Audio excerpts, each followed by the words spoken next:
Myopic traction maculopathy in Beattie's crystalline dystrophy, a rare case. A 38-year-old lady presented to us with reduced vision in her left eye since the last few years, which had worsened gradually over time to the current level. Her best corrected visual acuity was 3/60 in the right eye and finger counting 4 meters in the left eye. She had a previous history of myopic choroidal neovascular membrane in the right eye, which had regressed upon treatment with multiple anti-VEGF injections. On examination, the anterior segment was unremarkable. Fundus examination showed presence of yellowish-white crystalline deposits in both fundi, suggestive of Beattie's crystalline dystrophy, with macular scarring in the right eye and myopic maculopathy in the left eye. Optical coherence tomography imaging of the left eye revealed foveoschisis along with the presence of a hole in the inner lamella of fovea. As the patient had been following up regularly over the years, due to her previous history of myopic CNVM, it was possible for us to document the gradual worsening of her vision in the left eye through serial optical coherence tomographs, which depicted how the sciatic cavity increased in size and how the inner lamellar hole developed over time to come to the present scenario. Vitrectomy along with internal limiting membrane peeling and intraocular gas tamponade was planned. After necessary blood tests and physician fitness, patient was posted for surgery. Vitrectomy was initiated after making 3 23-gauge ports. After performing the core vitrectomy, posterior vitreous detachment was induced.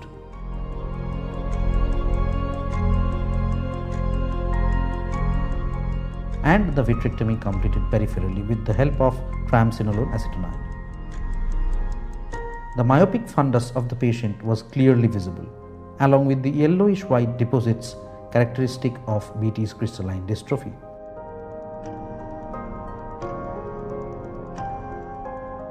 Fluid-air exchange was done.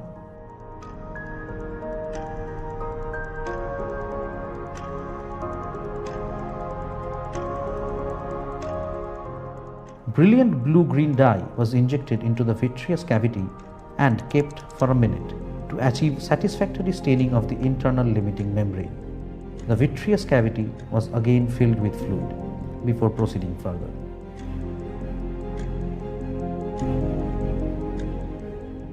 Under high magnification, ILM peeling was initiated.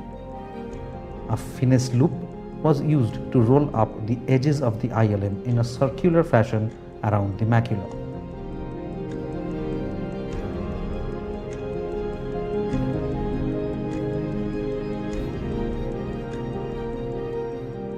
These rolled up edges were then grasped with an ILM forceps and brought in centripetally to lie over the inner lamellar hole.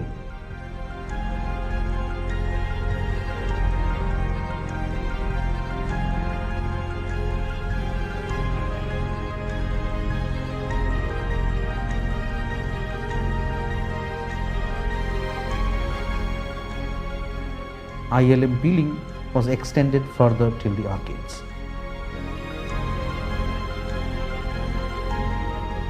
The vitrectomy cutter was used with almost nil vacuum to trim the ILM flap, which was positioned to cover the lamellar hole.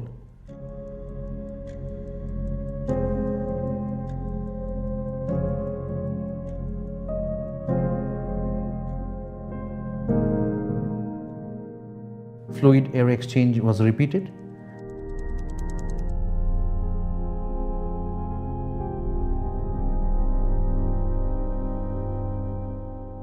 And intraocular gas tamponade was done with non-expansile mixture of sulfur hexafluoride and air.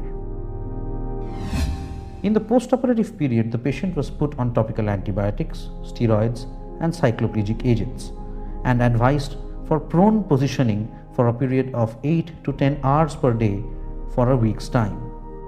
On follow-up after 2 weeks, her vision improved to 636 in the left eye. Postoperative OCT showed closure of the macular hole along with reattachment of the fovea, though significant foveal thinning was noted. On subsequent visits, her vision seemed to be maintained.